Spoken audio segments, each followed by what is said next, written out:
أعوذ بالله من الشيطان الرجيم. بسم الله الرحمن الرحيم. وقالت اليهود ليست النصارى على شيء وقالت النصارى ليست اليهود على شيء وهم يتلون الكتاب كذلك قال الذين لا يعلمون مثل قولهم فالله يحكم بينهم يوم القيامة فيما كانوا فيه يختلفون ومن أظلم ممن منع مساجد الله أن يذكر فيها اسمه وسعى في خرابها أولئك ما كان لهم أن يدخلوها إلا خائفين لهم في الدنيا خزي ولهم في الآخرة عذاب عظيم ولله المشرق والمغرب فأينما تولوا فثم وجه الله إن الله واسع عليم وقالوا اتخذ الله ولدا سبحانه بل له ما في السماوات والأرض كل له قانتون بديع السماوات والأرض وإذا قضى أمرا فإنما يقول له كن فيكون وقال الذين لا يعلمون لولا يكلمنا الله أو تأتينا آية كذلك قال الذين من قبلهم مثل قولهم تشابهت قلوبهم قد بينا الآيات لقوم يوقنون إنا أرسلناك بالحق بشيرا ونذيرا ولا تسأل عن أصحاب الجحيم ولن ترضى عنك اليهود ولا النصارى حتى تتبع ملتهم قل إن هدى الله هو الهدى ولئن اتبعت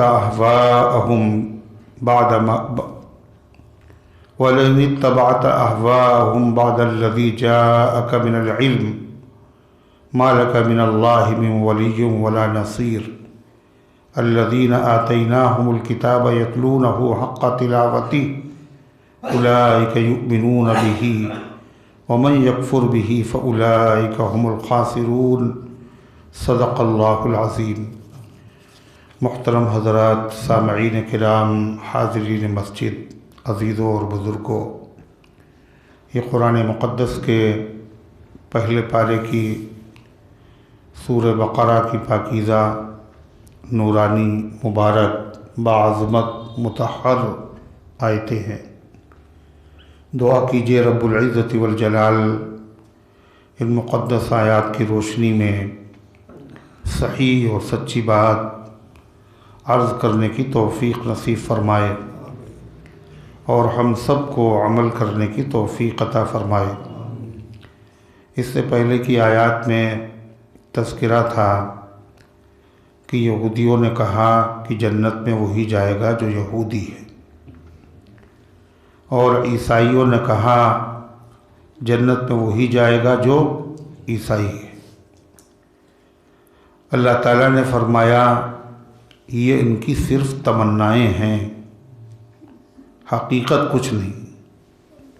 ان کی تمنا ہے کہ مسلمانوں پر کوئی خیر کی چیز نازل نہ ہو، مگر ان کے تمنا کرنے سے کیا ہوتا ہے؟ ان کی تمنا ہے کہ مسلمان دین اسلام سے پھر جائیں، مگر ان کی تمنا سے کچھ نہیں ہوتا. ان کی تمنا ہے کہ جنت میں اکیلے ہم ہی جائیں اور ہمارے علاوہ کوئی نہ جائے. یہ صرف ان کی تمنائیں، اس کا حقیقت سے کوئی تعلق نہیں. در حقیقت اللہ تعالیٰ نے پھر یہ فرمایا ان سے کہو کہ اپنی دلیل پیش کریں اگر اپنے دعوے میں سچے ہیں کہ ان کے علاوہ کوئی جنت میں نہیں جائے گا. ظاہر ہے کوئی دلیل تھی نہیں تو پیش کیا کرتے. پھر اللہ تعالیٰ نے فرمایا کہ ان لوگوں نے آپس میں اختلاف کیا، ایک دوسرے کو برا بھلا کہا اور جنت میں داخلے کا سبب کچھ اور سمجھ لیا کہ یہودی قوم ہی جنت کی حقدار ہے، عیسائی قوم ہی جنت کی حقدار ہے. حالانکہ ایسا نہیں. کوئی مسلمان یہ کہے کہ ہم ہی جنت کے حقدار ہیں تو حقیقت میں مذہب سے کوئی تعلق نہیں، ان لوگوں نے اپنے آپ کو ایک قوم بنا لیا۔ یہودی ایک قوم جو اپنے آپ کو یہودی کہے، جو یہودیوں کے ملک میں رہے، وہ یہودی، مذہب سے کوئی تعلق نہیں۔ عیسائی جو اپنے آپ کو عیسائی کہے اور عیسائیوں کو ملک میں رہے اور عیسائیوں کی مردم شماری کے رجسٹر میں اسے عیسائی لکھا جائے، وہ عیسائیوں کے گھر پہ پیدا ہو، وہ عیسائی۔ اسی طرح بہت سے مسلمان بھی یہ سمجھتے ہیں جو مسلمانوں کے گھر میں پیدا ہو، جس کا نام مسلمان قومیت کے خانے میں مسلمان لکھ دیا جائے، یہ جو اپنے آپ کو مسلمان کہہ دے وہی مسلمان ہے، ایسا نہیں ہے۔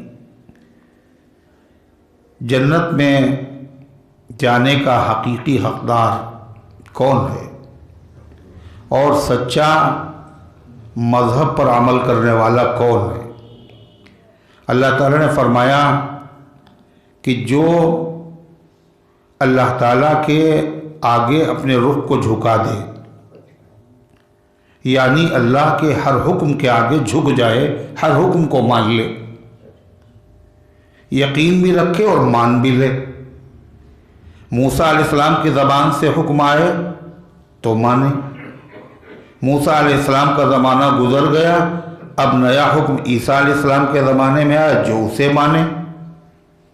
حقیقت میں جنت کا حقدار وہ جو اللہ کی اطاعت کرے، پیروی کرے، سچی اطاعت۔ اور اللہ کی اطاعت سچی جبھی ہوگی جس زمانے میں اللہ کا جو حکم آئے اس کو مانے۔ جس زمانے میں موسیٰ علیہ السلام تھے وہ اللہ کے جو حکم بیان کرتے تھے، جو آدمی ان کی 100% اطاعت کرتا تھا وہ کیا تھا؟ وہی مسلمان تھا، وہی جنت کا حقدار تھا۔ موسیٰ علیہ السلام کا زمانہ ختم ہو گیا، عیسیٰ علیہ السلام کا زمانہ آیا، ان کی شریعت منسوخ ہو گئی۔ اب عیسیٰ علیہ السلام کی زبان سے جو اللہ کے حکم مل رہے ہیں، جو ان کو مانے وہی مسلمان اور وہی جنت کا حقدار ہے۔ زمانہ عیسیٰ علیہ السلام کا ہے اور وہ یہ کہے کہ نہیں ہم تو موسیٰ علیہ السلام جو حکم لائے تھے وہی مانیں گے، تو وہ آدمی اللہ کی اطاعت کرنے والا نہیں ہے، اب وہ اطاعت کرنے والا نہیں ہے۔ اسی طریقے سے جب محمد رسول اللہ صلی اللہ علیہ وسلم تشریف لے آئے تو اللہ کے نئے حکم اب یہ آ گئے، جو ان حکموں کو مانے وہی مسلمان ہے اور وہی جنت کا حقدار ہے۔ کوئی یہ چاہے کہ اب ہم عیسیٰ علیہ السلام کی لائی ہوئی شریعت پر عمل کریں اور موسیٰ علیہ السلام کی لائی ہوئی شریعت پر عمل کریں، وہ بھی تو اللہ کی بھیجی ہوئی شریعت ہے، تو یہ اللہ کے حکموں کو ماننا نہیں ہے بلکہ اللہ کی نافرمانی ہے۔ پہلے ایک قانون بنا دیا گیا، بعد میں وہ قانون بدل دیا گیا، نیا قانون آ گیا۔ اب کوئی آدمی پہلے قانون پر عمل کرے اور دوسرے قانون کو نہ مانے تو اس کو ماننے والا نہیں کہا جائے گا، کہ یہ بھی تو ہے قانون صاحب، کہ یہ قانون تو ہے مگر اب یہ ختم ہو چکا، اب نئے قانون پر عمل ہوگا۔ اس لیے آخری پیغمبر محمد رسول اللہ صلی اللہ علیہ وسلم جب تشریف لے آئے تو اللہ کی اطاعت اسی میں ہے کہ وہ حضور پاک صلی اللہ علیہ وسلم کی لائی ہوئی شریعت، آپ کے احکامات کو مکمل طریقے پر مانیں۔ نبی موسیٰ علیہ السلام بھی ہے، عیسیٰ علیہ السلام بھی ہے، کتاب توریت بھی ہیں، انجیل بھی ہیں، سب برہم، لیکن عمل اب کس پر ہوگا؟ قرآن پر عمل ہوگا، آخری پیغمبر صلی اللہ علیہ وسلم کے لائی ہوئی شریعت پر عمل ہوگا، جب ہی نجات آدمی کو ملے گی۔ تو فرمایا جنت میں جانے کا سیدھا راستہ کیا ہے؟ اللہ کی اطاعت، اور اطاعت کے ساتھ ساتھ صرف اطاعت کافی نہیں ہے، اطاعت کے ساتھ ساتھ اس طریقے پر اطاعت کرے جو طریقہ بتایا ہے جناب محمد رسول اللہ صلی اللہ علیہ وسلم۔ اگر اطاعت تو کر رہا ہے کہ نماز پڑھو، نماز تو پڑھ رہا ہے، مگر نماز ویسی نہیں پڑھ رہا ہے جیسی اللہ کے نبی صلی اللہ علیہ وسلم نے بتائی، تو اس کی اطاعت اللہ کے وہاں قبول نہیں ہوگی۔ اطاعت تو کر رہا ہے مگر اطاعت اپنے طریقے پر نہ کرے، اسی طریقے پر کرے جو طریقہ اطاعت کا بتایا ہے آخری پیغمبر جناب محمد رسول اللہ صلی اللہ علیہ وسلم نے۔ آپ نے فرمایا ما لیس منہ فہو رد، جو ہماری شریعت کے مطابق نہ ہو، چاہے جتنا وہ اچھا کام ہو، چاہے جتنا اعلیٰ کام ہو، اللہ تعالیٰ کے وہاں وہ قبول نہیں ہے۔ بدعتی لوگ کیا کرتے ہیں؟ سب اللہ کا حکم سمجھتے ہیں، اللہ کی اطاعت کرتے ہیں، مگر طریقہ ان کا کیا ہے؟ حضور پاک صلی اللہ علیہ وسلم کے طریقے کے خلاف ہے، خلاف ہے۔ اس لیے اللہ تعالیٰ کے وہاں وہ چیز قبول نہیں ہے، بلکہ ایسے لوگ کیا ہیں؟ باغی ہیں۔ من احدث فی امرنا ما لیس منہ فہو رد، جو ہمارے دین میں ایسی بات داخل کرے جو نہیں تھی وہ مردود ہے، اللہ کے وہاں قبول نہیں ہوگی۔ تو آدمی اذان کہنا اللہ کا حکم ہے، اطاعت کر رہا ہے، مگر اذان میں کوئی آخری کلمہ لا الہ الا اللہ نہ کہے بلکہ محمد رسول اللہ بھی کہے، تو کیا ہوگا؟ اطاعت تو کر رہا ہے مگر اس کی اطاعت نبی کے طریقے کے مطابق نہیں ہے۔ مغرب میں کوئی آدمی 4 رکعت پڑھے تو نماز تو پڑھ رہا ہے لیکن اس کی نماز نبی کے طریقے کے مطابق نہیں ہے، اس لیے اللہ کے وہاں قبول نہیں۔ تو جنت ملے گی اللہ کی اطاعت کرنے سے، اور ساتھ ساتھ اطاعت بھی اپنی منمانے طریقے پر نہیں بلکہ نبی کے بتائے ہوئے طریقے کے مطابق اگر اطاعت ہوگی تو جنت ملے گی۔ تیسری بات، اطاعت بھی کرے، نبی کے طریقے کے مطابق کرے، لیکن دل سے نہ کرے، اخلاص نہ ہو، ریاکاری ہو، جب بھی وہ آدمی جنتی نہیں ہو سکتا اور جنت والے راستے پر چلنے والا نہیں ہے۔ جیسے منافق، حضور پاک صلی اللہ علیہ وسلم کے زمانے میں جو منافق تھے وہ نماز پڑھتے تھے، روزے بھی رکھتے تھے، مسجد نبوی میں نماز پڑھتے تھے، اللہ کے نبی کے پیچھے نماز پڑھتے تھے، مگر ان کی نمازیں قبول نہیں، ان کے روزے قبول نہیں۔ کیوں؟ اس لیے کہ وہ اخلاص ان کے اندر نہیں تھا، ان کے دل کے اندر کفر بھرا ہوا تھا اور وہ اپنے آپ کو مسلمان شو کرنے کے لیے سارے کام کرتے تھے۔ وَإِذَا قَامُوا إِلَى الصَّلَاةِ قَامُوا كُسَالَىٰ، جب وہ نماز کے لیے کھڑے ہوتے تو سستی کے ساتھ کھڑے ہوتے تھے۔ کیوں؟ اس لیے ان کو یقین تو تھا نہیں کہ اس پہ ہمیں ثواب ملے گا، لیکن اس لیے پڑھ رہے تھے لوگ مسلمان سمجھیں، اس لیے جیسی کیسی نماز پڑھ لو بس، تاکہ مسلمانوں میں گنا جا سکے شمار انہوں نے بھی نماز پڑھی۔ اسی طریقے سے اللہ تعالیٰ نے فرمایا کہ یہود و نصارہ کا حال یہ تھا کہ وہ دونوں ایک دوسرے کو گمراہ کہتے تھے، سچے اطاعت شعار تھے ہی نہیں، اس لیے یہودی عیسائیوں کو غلط کہتے تھے، عیسائی یہودیوں کو غلط کہتے تھے۔ چنانچہ حضور پاک صلی اللہ علیہ وسلم کے پاس ایک وفد آیا، ایک جماعت، وہ عیسائیوں کی تھی، نجران ایک علاقہ ہے وہاں کے لوگ تھے۔ آپ نے جب ان سے بات کی تو یہودی بھی آ گئے، کہ عیسائی آئے تو یہودی بھی آ گئے، تو یہودی آپس میں، یہودی اور عیسائی آپس میں بحث کرنے لگے۔ یہودیوں نے کہا عیسائیوں سے تم گمراہ ہو اور تمہارا مذہب کچھ نہیں، عیسائیوں نے کہا تم گمراہ ہو تمہارا مذہب کچھ بھی نہیں۔ حالانکہ یہودی ایک کتاب کو مانتے تھے توریت، اور عیسائی بھی ایک کتاب کو مانتے ہیں انجیل، ایک پیغمبر کو مانتے ہیں موسیٰ علیہ السلام، دوسرے عیسیٰ علیہ السلام، مگر صاف صاف ان دونوں نے اندھے ہو گئے ایسے دشمنی میں۔ انہوں نے کہا کہ آپ کا مذہب بالکل بے بنیاد ہے، انہوں نے کہا آپ کا مذہب بالکل بے بنیاد ہے، حالانکہ جو کتاب یہ لوگ پڑھتے تھے توریت، اس میں تذکرہ تھا کس کا؟ عیسیٰ علیہ السلام کا اور انجیل کا، اور جو عیسائی انجیل پڑھتے تھے اس میں تذکرہ تھا موسیٰ علیہ السلام کا اور توریت کا، اور قرآن کا تذکرہ تھا۔ دونوں کتابیں ایک دوسرے کی تصدیق کر رہی تھی، لہذا یہ کا انکار کر دینا حقیقت میں اپنی کتاب کا بھی انکار ہے نا۔ مگر جب آدمی دشمنی میں اندھا ہو جاتا تو اسی طرح کی باتیں کرتا ہے۔ کیا کہا یہودیوں نے؟ وقالت اليہود لیست النصارى علی شیء، کہا یہودیوں نے عیسائی کسی چیز پر نہیں ہے، یعنی عیسائیوں کا مذہب بے بنیاد ہے، یعنی معتبر راستے پر نہیں ہے، ان کا مذہب ٹھیک نہیں۔ وقالت النصارى لیست اليہود علی شیء، تو عیسائیوں نے جواب میں کیا کہا؟ یہودی کسی چیز پر نہیں ہے، یعنی یہودیوں کا مذہب بے بنیاد ہے، یہ معتبر مذہب نہیں۔ اللہ کیا کہتا ہے؟ وَهُمْ يَتْلُونَ الْكِتَابِ، حالانکہ یہ دونوں کتاب کی تلاوت کرتے ہیں۔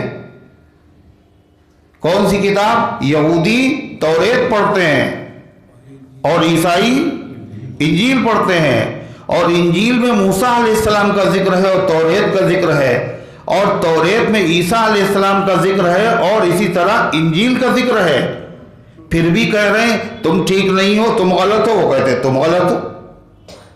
تو کسی کو غلط کہنا حقیقت میں جب تمہاری اپنی کتاب میں اس کا تذکرہ موجود ہے تو بالکل غلط کیسے ہو گیا؟ اس کو غلط کہنے کا مطلب آپ خود ہی۔ یہی حال دونوں کا تھا، یہود و نصارہ دونوں کا۔ یہ دونوں نہیں مانتے تھے کہ اس کو، قرآن کو نہیں مانتے تھے اور محمد رسول اللہ صلی اللہ علیہ وسلم کو نہیں مانتے تھے، حالانکہ تمام آسمانی کتابوں میں حضور پاک صلی اللہ علیہ وسلم کا تذکرہ، تفصیلی حالات اور قرآن کا بھی تذکرہ ہے۔ تو اللہ کے نبی کو نہ ماننا اور قرآن کو نہ ماننا حقیقت میں نہ توریت کو ماننا ہے اور نہ انجیل کو ماننا ہے، نہ موسیٰ علیہ السلام کو ماننا ہے نہ عیسیٰ علیہ السلام کو ماننا ہے۔ اسی لیے اسلام میں کیا ہے کہ ہر مسلمان ہر نبی پر ایمان رکھتا ہے۔ اگر کوئی ایک کتاب کو بھی نہ مانے یا کسی ایک نبی کا انکار کر دے تو وہ مسلمان نہیں رہے گا۔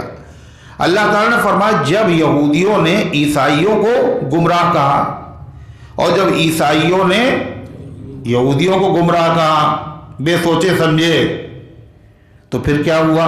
کہ اس سے بڑی بات ہو گئی۔ یہ دونوں لوگ تو کم سے کم آسمانی کتاب کے ماننے کے دعوے دار تھے۔ وہ جو لوگ تھے جن کے پاس کوئی آسمانی کتاب بھی نہیں تھی، وہ کسی نبی کو بھی نہیں مانتے تھے، انہوں نے کیا کہا؟ ہم کہتے ہیں کہ تم دونوں کا مذہب غلط ہے اور ہمارا مذہب بالکل ٹھیک ہے۔ دیکھا، فرما کذالک قال الذین لا یعلمون مثل قولہم، اسی طرح کہا ان لوگوں نے جو کچھ نہیں جانتے تھے، ان کے پاس کوئی کتاب نہیں تھی، کوئی علم نہیں تھا، انہوں نے بھی کیا کہا؟ اسی جیسی بات کہی جو یہودیوں نے عیسائیوں نے کہی۔ کیا کہا؟ تم سب غلط ہو اور ہم صحیح ہیں، تم سب جہنم میں جاؤ گے اور ہم جنت میں جائیں گے، تم سب کا مذہب غلط ہے، ہمارا مذہب ٹھیک ہے۔ اللہ تعالیٰ فرماتا ہے یہ دنیا میں اسی طرح کہتے رہیں گے، اختلاف کرتے رہیں گے، ان کا ٹھیک ٹھیک فیصلہ، عملی فیصلہ کہاں ہوگا؟ قیامت کے دن۔ فیصلہ دلائل کی بنیاد پر دنیا میں بھی ہو چکا کہ تمام مذاہب میں سب سے سچا اور برحق مذہب اسلام ہے، دلائل میں تو ہو چکا، لیکن عملی فیصلہ، عملی یہ کہاں ہوگا؟ قیامت میں۔ دلائل میں فیصلہ ہو چکا کہ مذہب اسلام برحق ہے، کوئی ایک چیز اسلام کی غلط ثابت نہیں کی جا سکتی، اسلام ہی معتبر مذہب ہے۔ نبی کریم صلی اللہ علیہ وسلم کی ایک ایک ادا باقاعدہ کتابوں میں محفوظ ہے، اس کی سند موجود ہے، پروف موجود ہے۔ باقی کسی بھی مذہب کے پیشوا کی پوری حالات زندگی اور پوری کیفیت محفوظ بھی نہیں ہے، اور اگر وہ مشہور ہے تو اس کے لیے کوئی پروف اور کوئی دلیل نہیں ہے۔ 25 دسمبر کہتے ہیں بڑا دن ہے، حالانکہ دن تو 8 دسمبر سے بڑا ہونے لگتا ہے، 8 دسمبر سے بڑا ہونے لگتا ہے، مگر کہتے ہیں بڑا دن کب ہے؟ 25 کو۔ 25 کو کیا ہے؟ کہتے ہیں حضرت عیسیٰ علیہ السلام پیدا ہوئے، ان کا جنم دن ہے، عیسائی مناتے ہیں کرسمس اور اس کی مبارکباد دیتے ہیں، لیکن دلائل سے یہ چیز ثابت نہیں کی جا سکتی کہ عیسیٰ علیہ السلام کی پیدائش 25 دسمبر ہی میں ہوئی تھی، یہ چیز ثابت نہیں ہے، مگر وہ اس کے اوپر قائم ہے۔ حضور انور صلی اللہ علیہ وسلم کی ایک ایک ادا، ایک ایک عمل ایسا محفوظ ہے کہ اس کے اندر کوئی آدمی انگلی نہیں رکھ سکتا، نقطہ نہیں رکھ سکتا، جو بات ہے بالکل 100% برحق ہے، دلائل موجود ہیں۔ نبی کریم صلی اللہ علیہ وسلم نے سجدہ ایسے کیا، کپڑے ایسے پہنے، حضور پاک صلی اللہ علیہ وسلم نے تلاوت اس طرح کی، بچوں سے ایسے معاملہ کیا، بیویوں کے ساتھ ایسا سلوک کیا، حضور پاک صلی اللہ علیہ وسلم نے کاروبار ایسے کیا، آپ نے قرضہ ایسے لیا اور ایسے دیا، ایک ایک چیز بالکل روشنی میں ہے، جس کا جی چاہے دیکھے۔ تو لوگوں نے منا لیا جنم دن اور ولادت کا دن، اور لوگ منانا شروع کر دیے۔ اب اس کے بعد مسلمانوں نے بھی اس کی نقل شروع کر دی کہ حضور صلی اللہ علیہ وسلم جس دن پیدا ہوئے اس دن ہم بھی منائیں گے۔ تو یہ طریقہ کیا ہے؟ یہ اسلام کا طریقہ نہیں ہے، یہ تو مشابہت ہے دوسری قوموں کے ساتھ، اور اللہ کے نبی صلی اللہ علیہ وسلم نے دوسری قوموں کے ساتھ مشابہت سے منع کیا ہے، قول میں، فعل میں، لباس میں، وضاقتہ میں، ہر چیز میں دوسری قوموں کی مشابہت مت اختیار کرو۔ کیا کہا گیا؟ من تشبہ بقوم فہو منہم، جو کسی قوم کے ساتھ مشابہت اختیار کرے گا وہ قیامت کے دن انہی کے ساتھ حشر میں اٹھایا جائے گا۔ حتیٰ کہ اسلام نے یہ بھی پسند نہیں کیا کہ عبادت میں بھی دوسری قوموں سے مشابہت کی جائے۔ پتہ ہے آپ کو، نماز پہلے فرض ہوئی اور اذان بعد میں شروع ہوئی، نماز پہلے فرض ہوئی اور اذان کی مشروعیت بعد میں ہوئی۔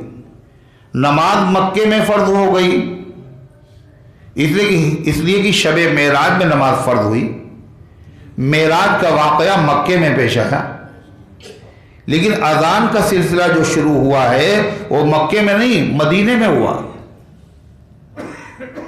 اور کیسے ہوا کہ آبادی بڑھ گئی، اب مسلمان جو ہے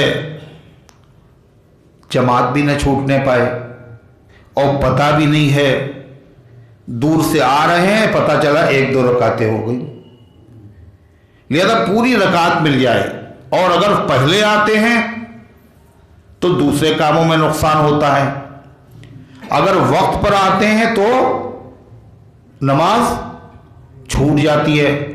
اس لیے فکر ہوئی کہ کوئی ایسا طریقہ معلوم ہو جائے جس سے اطلاع ہو جائے بھائی یہ نماز کا وقت ہے، تاکہ سب لوگ اسی وقت آ جائیں اور نماز ہو جائے، رکعت بھی نہ چھوٹے، کاموں میں حرج بھی نہ ہو۔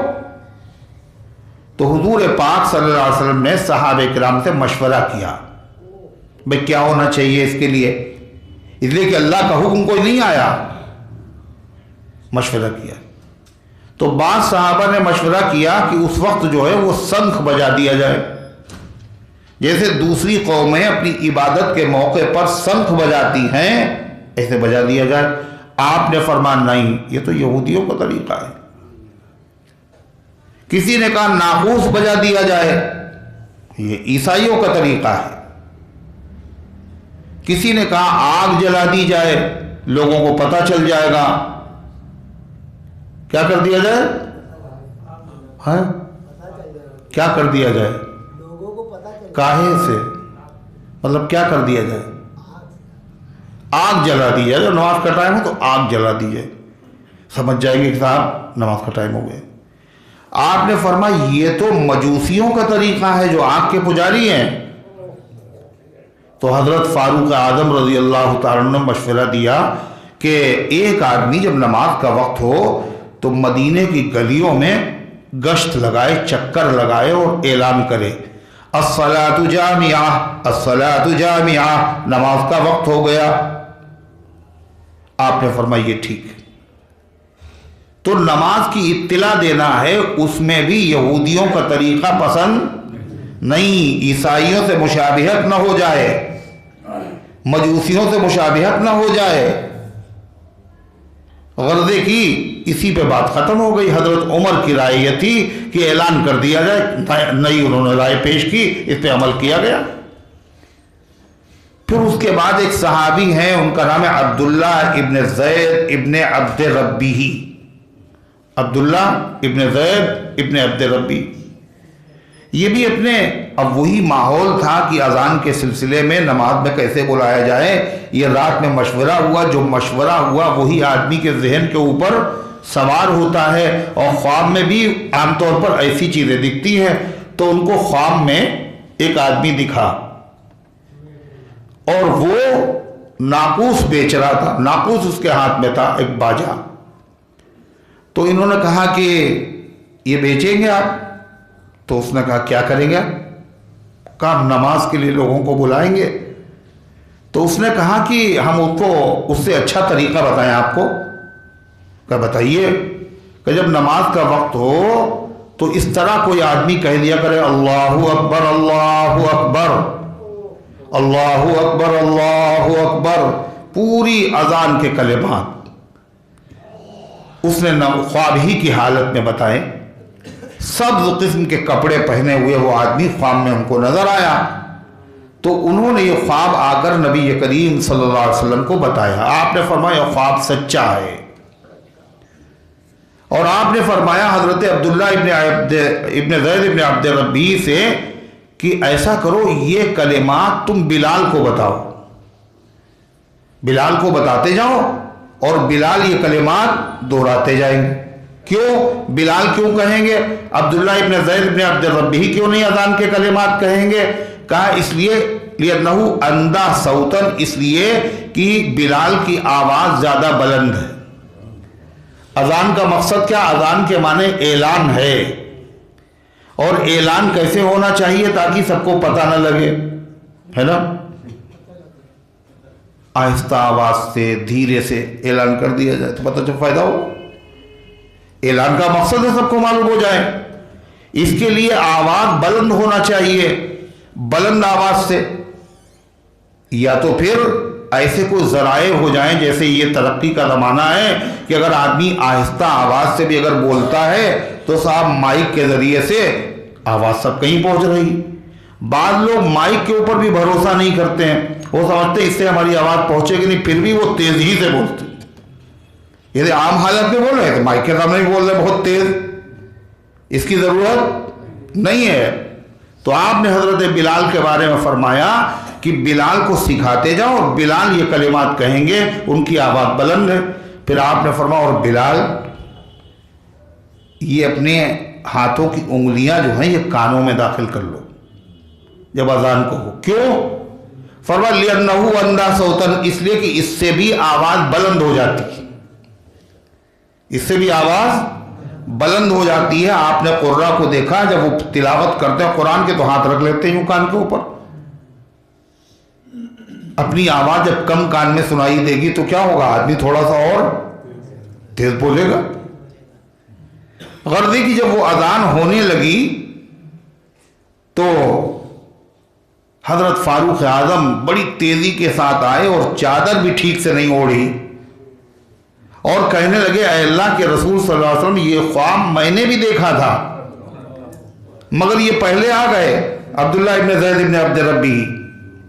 اس طریقے سے اذان مشروعی. تو اسلام میں اذان کے اندر بھی نبی نے یہ پسند نہیں کیا کسی قوم کی مشابہت ہو. جو اللہ تبارک و تعالیٰ کے پیغمبر صلی اللہ علیہ وسلم کا طریقہ ہے وہی صحابہ کا طریقہ ہے. تو حضور پاک صلی اللہ علیہ وسلم آپ کو یاد ہے کہ عشرے کے دن روزہ رکھنے کا حکم ہے اور یہ روزہ بڑا فضیلت والا ہے. رمضان کے روزے کے بعد شہر اللہ المحرم. مگر اس کے بارے میں نبی کریم صلی اللہ علیہ وسلم نے کیا فرمایا؟ عشرے کے موقع پر 2 روزے رکھے جائیں، یعنی 9 اور 10 یا 10 اور 11. یہ آپ نے کیوں کیا تھا؟ اس لیے کہ پتہ چلا کہ مدینے میں عشرے کے دن یہودی بھی روزہ رکھتے ہیں. یہ عبادت ہے روزہ رکھنا، وہ بھی رکھ رہے ہیں ہم بھی رکھ رہے ہیں، لہذا مشابہت لازم نہ آئے. اس لیے آپ نے فرمایا فرق کر لو، آئندہ سال اگر میں زندہ رہا تو ایک دن اور روزہ رکھوں گا تاکہ یہودیوں کی مخالفت ہو جائے کہ وہ ایک رکھتے ہیں ہم ایک نہیں رکھتے، 2 رکھتے ہیں. آپ نے فرمایا خالف الیہود والنصارى، یہود و نصارہ کے مخالفت کرو. وہ لوگ پگڑی پہنتے ہیں مگر ٹوپی نہیں نیچے پہنتے. پگڑی پہنتے ہیں ٹوپی نہیں پہنتے. تم ٹوپی بھی پہنو اوپر سے پگڑی. امام حرم اور دوسرے عرب لوگ ٹوپی بھی پہنتے ہیں اوپر سے رومال اوپر سے اقال رہے. اب خالی رومال کافی ہے. مگر غیر مقلد لوگ کیا کرتے ہیں؟ نہ رومال نہ اقال نہ ٹوپی، سب قدم سب سے آزاد. کیا یہ نبی کا طریقہ ہے کہ اللہ کے نبی ایسے نماز پڑھتے تھے کیا؟ کہ یہ صحابہ کا طریقہ ہے؟ ایسے عمل اتنی سختی سے کرتے ہیں جیسے لگتا ہے یہ سنت ہو، اور کہتے کیا ہے نماز ہو جائے گی. ارے نماز تو اگر آپ کرتا نہ پہنے اور بنیان بھی آپ اتار دیں، خالی سطر آپ کا چھپا ہوا ہو تو نماز تو جب بھی ہو جائے گی. پیٹ تو آپ کا چٹنی سے بھی بھر جائے گا. پھر یہ بریانی کی ضرورت کیا ہے؟ یہ شیرمال کباب کی ضرورت کیا ہے؟ بازار میں جا رہے ہیں تو ٹوپی، اور نماز کے لیے کھڑے ہو اللہ کے دربار میں تو اتار کے رکھ دی. یہ ضد ہے، ضد. ایک نیا طریقہ اپنانا. تو غرضے کی نبی کریم صلی اللہ علیہ وسلم نے عبادت میں بھی مشابہت کو پسند نہیں کیا. جو نبی کی سیرت وہی صحابہ کی سیرت. حضرت فاروق اعظم کا زمانہ آ گیا. اب فاروق اعظم کا جب زمانہ آیا تو ان کے پاس ایک تحریر آئی، اس پہ لکھا تھا شعبان. کیا لکھا تھا؟ شعبان. تو حضرت عمر رضی اللہ عنہ فرمایا یہ کون سا شعبان؟ ارے اس سال کا شعبان یا پچھلے سال کا شعبان یا اس سے پہلے سال کا شعبان کچھ نہیں، خالی شعبان لکھا ہوا. ایسے تو بات نہیں بنے گی. یہ تو معلوم ہو کہ کون سے سال کا شعبان. اس لیے باقاعدہ مسلمانوں کا کوئی سن ہونا چاہیے جس سے معلوم ہو کہ یہ مہینہ تو یہ تھا مگر سال کون سا تھا. اس لیے حضرت فاروق اعظم نے صحابہ کو جمع کیا. جیسے اللہ کے نبی نے اذان کا مشورہ کیا، ایسے حضرت عمر نے صحابہ کو جمع کیا کہ نئے سال اسلامی رکھا جائے گا، لہذا اس کے سلسلے میں مشورہ دو. اور بڑے بڑے صحابہ شریک. تو کسی نے یہ رائے دی کہ نبی پاک صلی اللہ علیہ وسلم کی ولادت کی جو تاریخ ہے، ولادت کا جو مہینہ ہے، اس مہینے سے اسلامی سال شروع کیا جائے. حضرت عمر رضی اللہ عنہ فرمان نہیں، اس لیے کہ اس میں عیسائیوں کی مشابہت ہے. کیوں؟ اس لیے کہ یہ جو ہمارے وہاں سن چل رہے ہیں، سن عیسوی اور سن قمری ہجری، تو جو عیسوی سن چل رہا ہے اس کو عیسوی کہتے ہی اس لیے ہیں کہ وہ عیسیٰ علیہ السلام کی ولادت سے چلا، پیدائش سے چلا۔ تو عیسائیوں نے اپنے نبی کی پیدائش سے اپنے سال شروع کیا، مسلمان بھی اپنی نبی کی پیدائش سے سال شروع کریں؟ نہیں، یہ طریقہ نہیں ہے، یہ تو ان سے مشابہت ہو جائے گی۔ پھر کسی نے کہا کہ حضور صلی اللہ علیہ وسلم کی وفات سے شروع کیا جائے۔ کہنے لگے حضور پاک صلی اللہ علیہ وسلم کی وفات کے دن سے زیادہ غم اور رنج کا کوئی دن امت کے لیے نہیں ہے، اس سے بھی شروع نہیں کر۔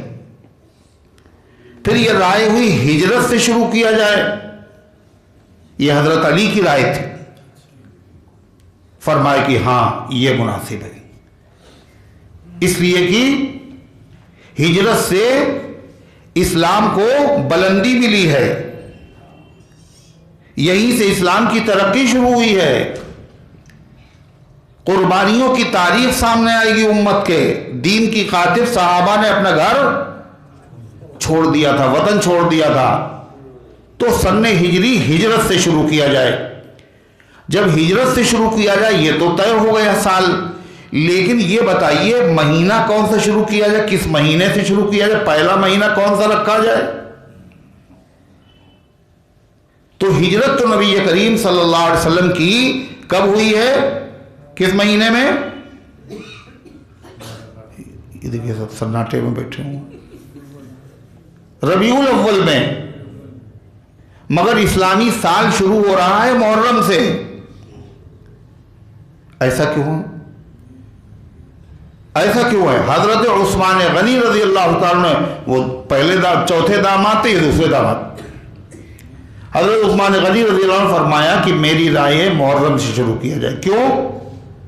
کہ اس لیے کہ حاجی لوگ حج کر کے اپنے اپنے گھر پہ محرم میں پہنچ چلے جاتے۔ حضرت عمر نے فرمایا کہ یہ صحیح۔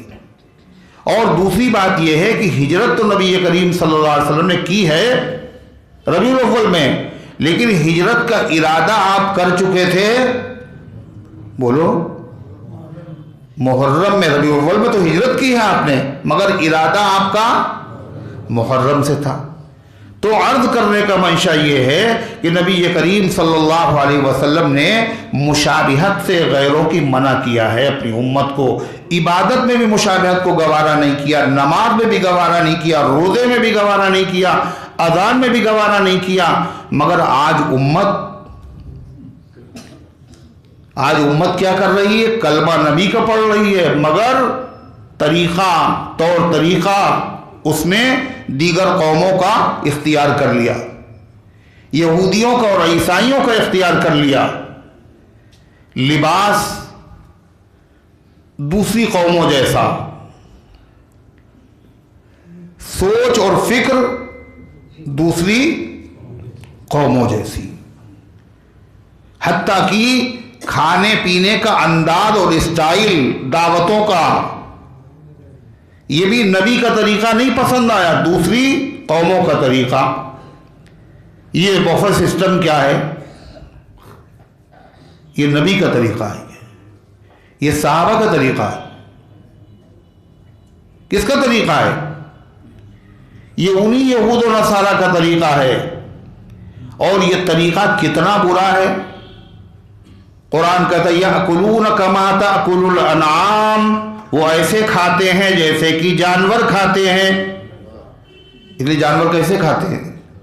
سب بیٹھ کے دسترخوان وغیرہ لگا کے جانور کھاتے ہیں۔ کیسے کھاتے ہیں؟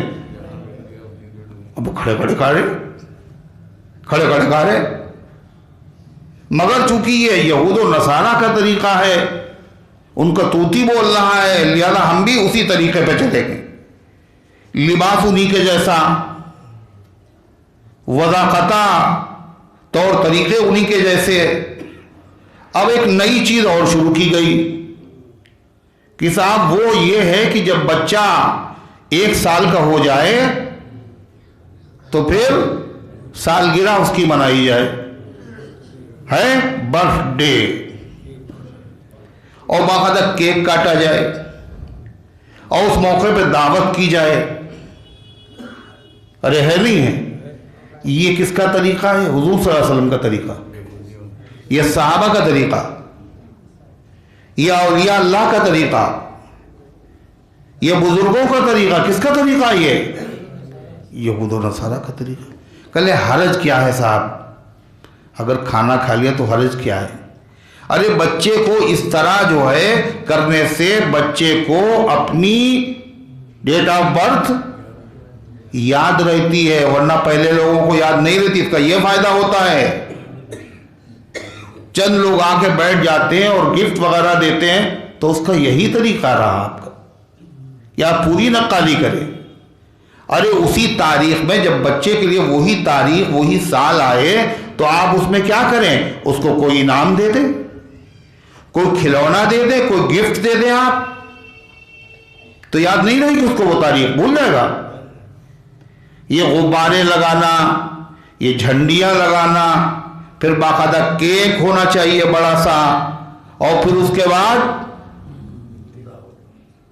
کے بعد دعوت بھی ہوگی اور کیک بھی ہوگا اور کاٹا بھی جائے گا اور تالیاں بجے گی اور مبارکباد بھی دی جائے گی. یہ پورا طریقہ کس کا ہے؟ یہود و نصارہ کا طریقہ ہے. اور مسلمانوں نے اس کو قبول کر لیا. اور بہت سے پڑھے لکھے لوگ، سمجھدار لوگ کہتے کیا بتائیں، وہ بچے نہیں مانتے ہیں، ان کا شوق ہے. اب بچوں کی چلے گی؟ بچے نہیں مانتے، ضد کرتے ہیں، دوسروں کو دیکھتے ہیں، اس لیے تو دوسروں بچے جو کریں گے وہی آپ کے بچے کریں گے. کیا آپ کو نہیں معلوم؟ بچے تو بچے ہیں، بچے جو کریں تو وہ لکھا بھی نہیں جاتا ہے. بچوں کے ذمہ نماز فرض نہیں ہے، مگر ماں باپ کے ذمہ فرض ہے ان کو نماز سکھائیں، اور نماز جب چھوڑیں تو ان کی پٹائی کریں. بچے پہ فرض نہیں، ماں باپ پہ فرض ہے. شریعت پر چلائیں، گناہوں سے بچنے کی کوشش کریں. جس زمانے میں رنگ کا کھیل ہو تو پتہ چلا آپ کا بچہ ضد کر رہا ہے، آپ نے رنگ کھیلنے کے لیے لا کر کے دے دیا. جس زمانے میں پٹاخے داغے جاتے ہیں، کوئی تیوہار کسی قوم کا ہوا، آپ نے بچوں کو پیسے دے، وہ پٹاخے صاحب بچے ہیں. یہی بچے اگر آپ کے وہاں نوٹوں کی گڈی میں اگر آگ لگائیں تو پھر تو آپ کیا کہیں گے؟ یہ اتنے بڑے ہو گئے، ابھی عقل نہیں آئی تمہیں، تمیز نہیں آئی، ابھی اب بچہ نہیں رہا، یہ سمجھدار ہو گیا. تو یہ ہوا کیوں پتا آپ کو؟ یہ نئے نئے دعوت کے طریقے لوگوں نے نکالے. شادی ہوئی جس تاریخ میں، اب پتہ چلا ہر سال جو ہے اسی تاریخ میں دعوت ہو رہی، تاکہ یہ یاد رہے کہ اس تاریخ میں شادی ہوئی تھی. یہ سب نئے طریقے ہیں نا. اور نیا طریقہ جب آدمی نکالے اور نئے طریقہ جب اختیار کرے جب اس کے پاس کوئی طریقہ نہ ہو. اور مسلمانوں کے پاس طریقے ہیں. پتہ ہے کیا کہا ہے؟ حضور پاک صلی اللہ علیہ وسلم نے فرمایا کہ جنت میں ایسے محلات اتنے خوبصورت ہیں کہ باہر سے اندر کا منظر اور اندر سے باہر کا منظر دکھائی دیتا ہے، بڑا خوبصورت. تو صحابہ نے پوچھا یہ کسے ملیں گے؟ آپ نے فرمایا جس میں 3 باتیں پائی جائیں. اور سے سنیے، وہ 3 باتیں حضور نے بتائیں تو جنت کے محل مل جائیں گے. ہم دیکھیں وہ 3 باتیں ہمارے اندر ہیں یا نہیں ہیں. پہلی بات، لمن الان الکلام، جو بات نرمی سے کرے. کیا کرے؟ نرمی سے بات کرے. کس سے نرمی سے بات کرے؟ کس سے نرمی سے بات کرے؟ ذکر نہیں ہے، اس کا مطلب اپنوں سے، ماں باپ سے، متعلقین سے، جاننے والوں سے، نہ جاننے والوں سے، مسلمانوں سے، غیر مسلموں سے، جس سے بھی ملے تو بات کیسے کرے؟ نرمی سے بات کرے. اللہ کو یہ پسند ہے کہ مسلمان نرمی سے بات کرے. سختی سے بات اللہ کو پسند نہیں ہے. حتیٰ کہ اللہ تعالیٰ نے اپنے پیغمبر حضرت موسیٰ اور حضرت ہارون سے کیا کہا؟ فرعون کے پاس جاؤ. فرعون بڑا اچھا آدمی تھا نا، بولو کتنا بڑا خراب آدمی تھا بتائیے. خدائی کا دعوے دار تھا، نافرمان صرف نہیں، خدائی کا دعویٰ کرتا تھا وہ۔ 70,000 بچوں کا قتل عام کیا تھا اس نے، انبیاء کی اولاد کو ذلیل کیا تھا اس نے۔ اللہ موسیٰ اور ہارون سے کہہ رہا جاؤ دین کی دعوت دینا اس کو، لیکن ہوش میں رہنا، تمہیں غصہ نہ آ جائے۔ وَقُولَا لَهُ قَوْلًا لَيِّنًا، جا کے اس سے نرمی سے بات کر۔ آج یہ چیز ہمارے اندر سے ختم ہو گئی، بات کر رہے ہیں تو گالیاں دے رہے، منہ بنا کے بات کر رہے، سختی سے بات کر رہے، جھڑک رہے۔ لمن الان الکلام، نرمی سے بات کر۔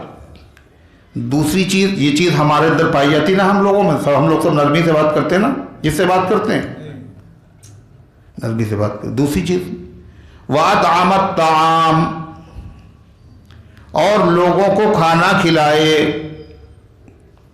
لوگوں کو کھانا کھلائے، یعنی برتھڈے کرے،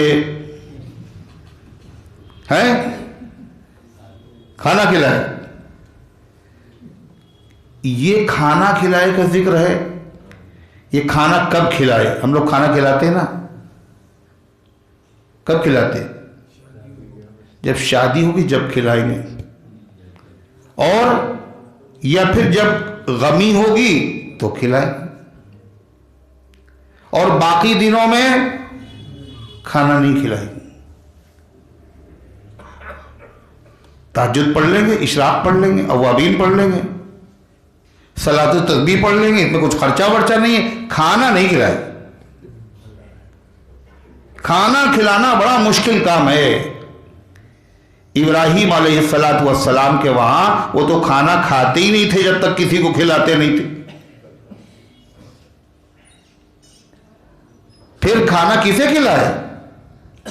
کہ امام صاحب کو کھلائیے، مؤذن کو کھلائیے، کبھی کبھی مدارس میں جو بچے پڑھ رہے ہیں ان کو کھلائیے۔ یہ کون لوگ ہیں؟ کہ یہ مہمان ہیں، مہمان۔ کس کے مہمان ہیں؟ اللہ کے رسول کے مہمان ہیں۔ جب آپ ان کو کھلائیں گے تو حضور پاک صلی اللہ علیہ وسلم ناراض ہو جائیں گے نا، ہمارے مہمانوں کو اس نے کھانا کھلایا ہے، ناراض ہو جائے گا نا۔ اللہ کے رسولوں کو، مہمانوں کو کھانا کھلاتے تو ہیں لوگ، مگر کب؟ نمبر 2 پہ، یعنی جب بچ گیا کہیں شادی وادی میں تو کہا حضور صلی اللہ علیہ وسلم کے جو مہمان ہیں جاؤ ان کو بھی کھلاؤ جا کے۔ یہ عزت ہے مسلمانوں کے دل میں، اپنے نبی سے یہ تعلق ہے، یہ رشتہ ہے۔ پہلے نبی کے مہمان، پھر ہمارے مہمان۔ ارے ہے یہ ہونا چاہیے نہیں ہونا چاہیے؟ پتہ چلا جب بچ گیا تو پھر یہ جو ہے اب یہ خراب ہو جائے گا، اس لیے اس کو سوالت کیا جائے، اور کہاں مہمانان رسول کو کھلا دیا جائے۔ جب نہیں رہتی کوئی شے کام کی اس کو کر دیتے ہیں اللہ نام کی۔ اب یہ مطلب کہ یہ رہے گی نہیں، چلو بھائی اس کو بچاؤ۔ یہی ہوتا ہے نہیں ہوتا؟ شادی میں جو کارڈ بھیجے جاتے ہیں قیمتی قیمتی، وہ کس کو دیا جاتا؟ اللہ کے رسولوں کے مہمانوں کو کون یاد رکھتا ہے یہ بتائیے آپ مجھے؟ ائمہ اور مؤذنین ان کو کون یاد رکھتا ہے؟ ان کے پیچھے نمازیں پڑھ رہے ہیں، کہ رشتہ دار تھوڑی ہیں ہمارے کوئی۔ سوچیے آپ، یہ نائب ہیں، یہ قائم مقام ہیں، ان کے لیے اللہ کے نبی نے دعا دی ہے کیا؟ اللہم ارشد الائمۃ اللہم اغفر للمؤذنین، اے اللہ اماموں کو ہدایت عطا فرما اور مؤذنوں کی اللہ مغفرت فرما۔ حضور پاک صلی اللہ علیہ وسلم نے حضرت سعد بن عبادہ کے وہاں گئے تو جب پہنچے تو انہوں نے فوراً پانی رکھا اور آپ نے غسل کیا، پھر ایک جو ہے خوشبودار کپڑا لا کے دیا، اس سے آپ نے اپنا جسم پوچھا، پھر انہوں نے دسترخوان بچھایا، آپ نے کھانا کھایا۔ کیا کیا؟ کس کے وہاں؟ سعد بن عبادہ کے ہاں۔ اور سعد بن عبادہ یہ چاہتے تھے حضور ہمیں دعا دے، اس لیے کہ اللہ کے نبی کی دعا کہاں سے کہاں پہنچا دے گی۔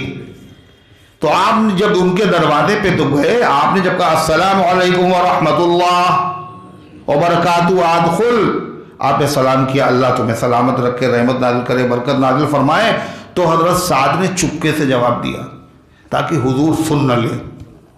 دیکھیں اللہ کے نبی کیا کرتے ہیں، تو جب چپکے سے جواب دیا، اللہ کے نبی نے نہیں سنا تو دوبارہ پھر آپ نے کہا السلام علیکم ورحمۃ اللہ وبرکاتہ، دوبارہ دعا مل گئی، تو پھر چپکے سے جواب دیا کہ دیکھیں حضور کی اور دعا مل جائے گی، جتنی مل جائے گی اتنا اچھا۔ پھر تیسری مرتبہ آپ نے دعا دی اور پھر آپ جو ہے واپس جانے لگے، تو جلدی سے آئے دروازہ کھول کر کے اور کہا حضور ہم نے سنا تو تھا، تینوں مرتبہ جواب دیا مگر دھیرے سے دیا تھا، مقصد یہ تھا آپ کی دعائیں زیادہ سے زیادہ مل جائے۔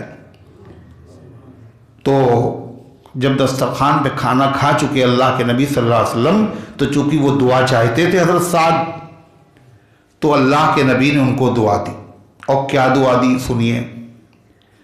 آپ نے فرمایا افطر عندکم الصائمون، اللہ کرے تمہارے دسترخوان پر روزہ رکھنے والے روزہ کھولا کرے۔ وَأَكَلَ طَعَامُكُمُ الْأَبْرَارُ، اور اللہ کے نیک بندے تمہارے وہاں کھانا کھاتے رہیں۔ کھانا تو کسی کو کھلاؤ جو بھی بھوکا ہو، ایمان بھی شرط نہیں، غیر ایمان والا بھوکا اس کو کھلاؤ ثواب ملے گا۔ مگر اللہ کے نبی جو دعا دے رہے ہیں وہ کیا کہہ رہے ہیں، وَأَكَلَ طَعَامُكُمُ الْأَبْرَارُ، اور تمہارے دسترخوان پر جو لوگ کھانا کھائیں، اللہ کرے نیک لوگ تمہارے دسترخوان پر کھانا کھاتے رہیں، یعنی اللہ خوب برکت دے، اور ایک دن کا مسئلہ نہیں، کھاتے رہیں تمہارے وہاں۔ وَصَلَّتْ عَلَيْكُمُ الْمَلَائِكَةُ، اور فرشتے تمہارے لیے دعائیں دیتے رہیں۔ لہذا جب دعوت ہو تو اس دعوت کے موقع پر جو نیک لوگ ہیں، ابرار لوگ ہیں، اللہ کے نبی کے جو مہمان ہیں، جو قرآن و سنت کے پڑھنے والے ہیں، ان کو تو دوسرے خانے پہ رکھا اور اپنے مہمانوں کو پہلے خانے پہ رکھا۔ یہ ہمارا طریقہ ہے، سوچیے آپ۔ یا پھر ان کو کب یاد کیا، اب جو ہے نمبر 1 پہ بھی کبھی ان کو رکھا جاتا ہے، کس کو؟ حضور صلی اللہ علیہ وسلم کے مہمانوں کو کبھی نمبر 1 پہ رکھا جاتا ہے۔ اور نمبر 1 پہ کب رکھا جاتا ہے؟ جب کوئی مر جاتا ہے تو سب تیجے کا کھانا ہے، 40ویں کا کھانا ہے، برسی کا کھانا ہے، جو خلاف سنت ہے، جو ثابت نہیں ہے، اس کے مستحق کون ہیں؟ کہ اللہ کے رسول کے مہمان ہیں۔ سبحان اللہ سبحان اللہ۔ ظاہر بات ہے جب یہ کھانا پہنچے گا ان تک، اور مرتے تو لوگ روز ہیں نہیں، مرتے بھی ہیں مگر کھانا تو روز نہیں پہنچتا، تو کیا تمنا کریں گے؟ کیا تمنا کریں گے؟ کھانا جب ہی آئے گا جب کوئی مرے گا۔ ویسے تو یہ کھانا کھلائیں گے نہیں، جب کوئی مرے گا جب ہی کھانا کھلائیں گے۔ لہذا یہ لوگ زندہ رہیں زیادہ دن تک، یہی دعا کریں گے نا۔ ارے بولو، جلدی مرے تو جلدی کھانا کھلائے جائے۔ استغفر اللہ۔ کیا کہا؟ تم میزبان کی عزت، مہمان کی عزت میزبان کی عزت ہوتی ہے، نہیں سوچ رہے یہ مہمان ہیں کس کے؟ جناب محمد رسول اللہ صلی اللہ علیہ وسلم کے مہمان ہیں۔ اور جب ان کو کھانا کھلا دیا جائے گا تو اللہ کے رسول صلی اللہ علیہ وسلم کیا ہوں گے؟ ناراض ہوں گے؟ خوش ہوں گے؟ خوش ہوں گے بہت۔ اور جب اللہ کے نبی خوش ہوں گے تو اللہ ناراض ہو جائے گا؟ بتائیے، اللہ خوش ہوگا، اور جب اللہ خوش ہوگا تو آپ کے وہاں ترقی جو ہے وہ رک جائے گی نا، کاروبار میں برکت نہیں ہوگی۔ پھر سوچئے تو ذرا صحیح، دعائیں لینے کے طرح حضور سے دعا کیسے لیں؟ کہ حضور کو خوش کرو، کیسے خوش کرے؟ آپ کے مہمانوں کی عزت کیجئے تو کیا ہوگا؟ اللہ کے نبی خوش ہوں گے، جو خوش ہوں گے تو اللہ کی رحمت متوجہ ہوگی۔ تو آپ نے فرمایا یہ جو ہے یہ محلات جنت کے کسے ملیں گے؟ جو 3 باتیں جس میں پائی جائیں۔ پہلی بات سختی سے کرے، نرم لہجے میں بات کرے، اور دوسرے کھانا کھلائے، اور کھانا چونکہ کھلائے تو اس کے لیے لوگوں نے کیا کیا، کھلانے میں لوگ کرنے لگے کنجوسی، اس لیے لوگوں نے کھانا کھلانے کے لیے نئی نئی دعوتیں اپنی طرف سے تلاش لی، ہے نا؟ ورنہ دعوت تو صرف کون سی ہے؟ ولیمے کی سنت ہے۔ یہ ولیمے سے پہلے شادی کے موقع پر یہ دعوت ہو رہی ہے، مہندی کی دعوت، منگنی کی دعوت، مانجھے کی دعوت، پھر اس کے بعد چوتھی کی دعوت، پھر چالے کی دعوت۔ یہ اتنی دعوتیں کہاں سے آئیں؟ کہ اور نہ کھلاؤ لوگوں کو، تو لوگوں نے کہا ہم زبردستی کھائیں گے، اور یہ رسمیں بنا دی، انہوں نے مجبوری میں کھلا دیں۔ جی نہیں چاہ رہا ہے اندر سے، صاحب ابھی چوتھی بھی کرنا ہے، ابھی چالا بھی کرنا ہے، صاحب مانجھے کی بھی دعوت کر رہا ہے، اتنے لوگوں کو کھانا کھلانے، یہ دل سے نہیں کھلا رہے، مجبوری میں۔ اور کوئی آدمی اگر خوش دلی سے کھانا نہ کھلائے تو اس کے لیے اس کا کھانا کھانا جائز نہیں ہے۔ تو خوش دلی تھوڑی زبردستی، اور ایسے ایسے زبردستی لوگ کھانا کھلا نہیں رہے ہیں، زبردستی کھا رہے ہیں لوگ۔ کل دیکھیے صاحب 100 آئیں گے باراتی آپ کے وہاں، وہ کہہ رہا غریب آدمی ہے صاحب 30 آدمی ٹھیک ہے، کہہ رہے جی نہیں، ہم اپنے مہمانوں کو کیا منہ دکھائیں گے، برادری والوں سے کیا کہیں گے ہم، کتنے ہوں؟ کہہ رہے 100 آئیں گے، اور دیکھیے چھوٹے کا گوشت ہونا چاہیے۔ یہ کیا ہے؟ یہ زبردستی ہے یا نہیں؟ اس کی حیثیت ہے یا نہیں ہے؟ سب یہ ہونا چاہیے، خوش کر دینا ہے مہمانوں کو۔ آپ ہمیں چاہیں آپ لال روٹی کھلا دیں، کوئی مسئلہ نہیں ہے، آپ کے وہاں جو آئیں 100 آئیں گے، اور 100 کو آپ کو راضی بھی کرنا ہے۔ اور بعض لوگ تو کہتے ہیں ہوٹل میں ان کو کھانا کھلانا ہے، آپ کو ہوٹل بھی چاہیے ہمیں۔ یہ کیا ہے؟ مان نہ مان میں تیرا مہمان۔ یہ خوش دلی سے دعوت کھائی جا رہی، زبردستی۔ اس کو تو ڈاکہ کہا جائے گا، نہیں کہا جائے گا۔ یہ سب کیا ہوا؟ یہ وہی ہے جب عمل نہیں کیا شریعت کے اوپر تو کیا ہوا؟ زبردستی کی دعوتیں پیدا ہو گئیں۔ اب وہ تو پرانی تھیں دعوتیں، اب نئی دعوتیں شروع ہو گئیں۔ شادی کی سالگرہ کے موقع پر دعوت نہ کرو، اور بچہ پیدا ہوا تو برتھ ڈے کی دعوت کرو، نئی ہے نہیں ہے، اور نہ کھلاؤ تو لوگ اس طرح کھائیں گے۔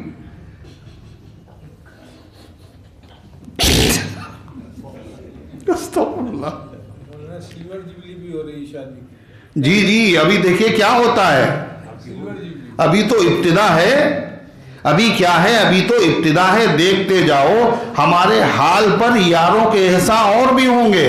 یہ سلسلہ تھمے گا نہیں، یہ سلسلہ بڑھتا چلا جائے گا۔ تو فرمایا پہلی چیز کیا بتائی؟ فرمایا نرمی سے بات کرنا۔ دوسری بات کیا بتائی؟ کھانا کھلانا۔ اس کے لیے کوئی موقع ہونا چاہیے کھانا کھلانے کے لیے، کہ صاحب کوئی موقع ہو تو کھانا کھلائیں، بے موقع کوئی دعوت نہیں۔ امام صاحب آج آپ کو کھانا آپ ہمارے ساتھ کھائیے، کبھی کہا کسی نے بلا وجہ؟ اس لیے جب بلا وجہ ہوا تو امام صاحب پوچھیں گے خیریت، اس لیے کہ یہ سورج پچھم جگہ سے نکلا، یہ تو ہوتا نہیں تو ہوا کیسے؟ اللہ رحم فرمائے، اللہ رحم فرمائے۔ تو ان لوگوں، یہ لوگ دعا کریں نہ کریں، ان لوگوں کو کھلانے ہی سے برکت ہوگی۔ تو برکت حاصل کرنے کے جو طریقے تھے وہ تو ہم نے خود ہی بھلا دیے۔ کیا ہوگا اس کے ذریعے سے؟ بھائی دعا دے نہ دے، لیکن یہ ہے کہ اللہ کے نیک بندوں کو کھلاؤ گے تو کیا ہوگا؟ اللہ تعالیٰ کی طرف سے برکت آئے گی۔ تیسری چیز کیا فرمائی؟ وَصَلَّى وَالنَّاسُ نِيَامٌ، اور نماز اس وقت پڑھے جب لوگ سو رہے ہوں، یعنی مغرب کی نماز نہ پڑھے اور جب لوگ سو جائیں تب مغرب کی نماز پڑھے۔ یہ مطلب فرض نماز تو اپنے وقت پر پڑھے، اس کے علاوہ ایک نماز ایسی ہے جب لوگ سوتے ہیں تو اس وقت اٹھ کر کے باقاعدہ پڑھی جاتی ہے، اور وہ نماز ہے تہجد۔ اس لیے وہ نماز جب لوگ سو رہے ہوں گے تو کس کو دکھائے گا ہم نماز پڑھ رہے ہیں؟ اس وقت جو اٹھے گا تو کس کے لیے اٹھے گا؟ کس کو راضی کرنے کے لیے؟ اللہ کو راضی. تو باہر صورت بات کہاں پہنچی؟ طریقہ نبی کریم علیہ السلام کا جب چھوڑ دیا تو کیا ہوا؟ دوسری قوموں کے طریقے ہمیں اختیار کرنا پڑ رہے ہیں. ضد کی وجہ سے بچے ضد کر رہے ہیں، گھر والے ضد کر رہے ہیں، دوست احباب ضد کر رہے ہیں. نبی کے طریقے پر اگر چلو گے تو ان تمام چیزوں سے نجات مل جائے گی. تو اللہ تعالیٰ نے کیا فرمایا؟ فَاللَّهُ يَحْكُمُ بَيْنَهُمْ يَوْمَ الْقِيَامَةِ فِي مَا كَانُوا فِيهِ يَخْتَلِفُونَ. یہودی کہتے ہیں ہم سچے مذہب پر ہیں، ہمارے علاوہ سب غلط. عیسائی کہتے ہیں ہم سچے، ہمارے علاوہ سب غلط. قادیانی کہتے ہیں کہ ہم ٹھیک ہیں، ہمارے علاوہ سب غلط. رافضی کہتے ہیں ہم صحیح ہیں، باقی ہمارے علاوہ سب غلط. کا دلائل سے تو ثابت ہو چکا کون سچا ہے کون جھوٹا ہے، لیکن عملی فیصلہ اللہ کرے گا اور وہ قیامت کے دن ہوگا. وہ عملی فیصلہ کیا ہوگا؟ جو حق پرست ہوں گے ان کو جنت کی طرف بھیج دیا جائے گا، اور جو باطل پرست ہوں گے ان کو جہنم میں روانہ کر دیا جائے گا. فَاللَّهُ يَحْكُمُ بَيْنَهُمْ يَوْمَ الْقِيَامَةِ. اللہ ان کے درمیان میں فیصلہ فرما دے گا عملی طور پر قیامت کے دن. فِي مَا كَانُوا فِيهِ يَخْتَلِفُونَ، جس میں وہ اختلاف کر رہے تھے. وَمَنْ أَظْلَمُ مِمَّنْ مَنَعَ مَسَاجِدَ اللَّهِ أَنْ يُذْكَرَ فِيهَا اسْمُهُ وَسَعَى فِي خَرَابِهَا. اللہ کہتا ہے اس سے بڑا ظالم کون ہو سکتا ہے جو روکے اللہ کی مسجدوں سے کہ ذکر کیا جائے اس میں اللہ تعالیٰ کا نام. وَسَعَى فِي خَرَابِهَا، اور کوشش کرے اللہ کے گھروں کو ویران کرنے کی، غیر آباد کرنے کی. اس سے بڑا کوئی ظالم نہیں ہے. اس کا پس منظر کیا ہے؟ کس نے روکا تھا؟ یہودیوں نے حضرت یحییٰ علیہ السلام کو قتل کر دیا. وہ تو انبیاء کے قاتل ہیں. نتیجہ کیا ہوا؟ عیسائیوں نے ایک مجوسی بادشاہ تھا، اس کی مدد سے یہودیوں پہ حملہ کیا. وہ بیت المقدس پہ اس نے حملہ کیا، یہودیوں کو قتل عام کیا، توریت کو اس نے جلا دیا اور بیت المقدس کو خون سے بھر دیا، اور اس کے بعد وہاں نماز پڑھنے سے ان کو روک دیا. کس کو؟ یہودیوں کو. یہ کیا ہے؟ اللہ کی مسجد سے روکنا ہے. اسی طریقے سے حضور انور صلی اللہ علیہ وسلم صحابہ کرام کے ساتھ جب چلے گئے مکے سے آپ مدینے، 6 سال گزر گئے، صحابہ نے اور نبی نے کعبہ نہیں دیکھا، زمزم نہیں پیا، صفا مروہ کے درمیان نہیں دوڑے. حرم، اس کی محبت تو گھٹی میں پڑی ہوئی. 6 سال ہو گئے. اللہ کے فیصلے پہ راضی ہیں. حضور پاک صلی اللہ علیہ وسلم نے خواب دیکھا کہ ہم طواف کر رہے ہیں خانہ کعبہ کا. آپ نے جب بیان کیا یہ خواب صحابہ سے، تو صحابہ کی جو محبت کی چنگاریاں دبی ہوئی تھی وہ ایک دم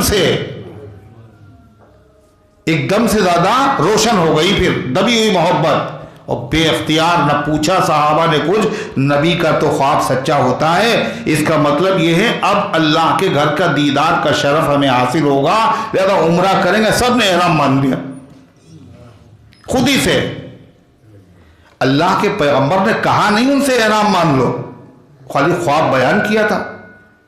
مگر چونکہ عشق اور محبت تھا اس وجہ سے صحابہ نے باندھ لیا احرام. جب باندھ لیا تو نبی کریم صلی اللہ علیہ وسلم نے بھی منع نہیں کیا، آپ نے بھی احرام باندھ دیا اور روانہ ہوئے. سن 6 ہجری کی بات ہے. مقام حدیبیہ پر پہنچے تو مشرکین مکہ نے آپ کو مکے میں داخل ہونے سے روک دیا. لشکر تیاری کر لی. آپ صلی اللہ علیہ وسلم نے ہر طرح کوشش کی اور کہلوایا کہ ہم لڑنے نہیں آئے ہیں، صرف اللہ کا گھر کے دیدار کرنے آئے ہیں. دیکھو قربانی کے جانور ہمارے ساتھ ہیں، دیکھو احرام سب کا بندھا ہوا ہے، دیکھو ہمارے پاس تلوار کے علاوہ کوئی ہتھیار بھی نہیں ہے.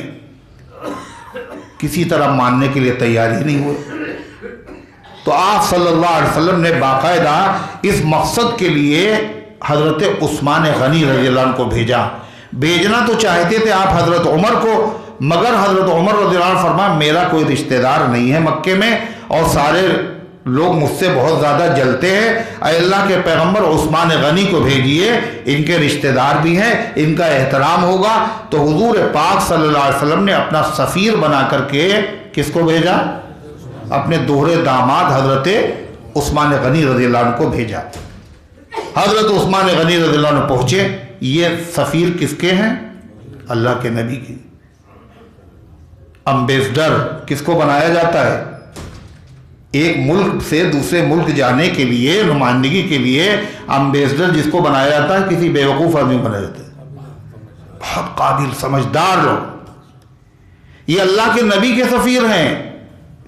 حضرت حسین رضی اللہ تعالیٰ عنہ نے کربلا جانے سے پہلے اپنے سفیر کو بھیجا تھا. وہ کون تھے؟ حضرت مسلم.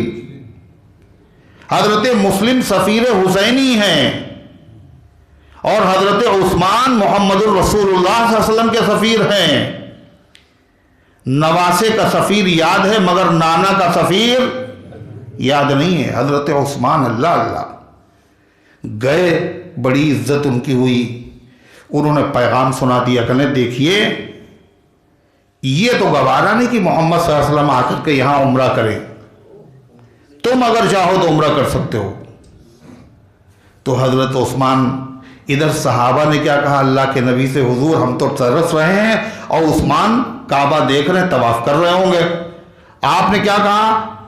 بعثمان ادارے مائی گما کہ تنہا کنت توف آستا. یہ کس نے لکھا ہے؟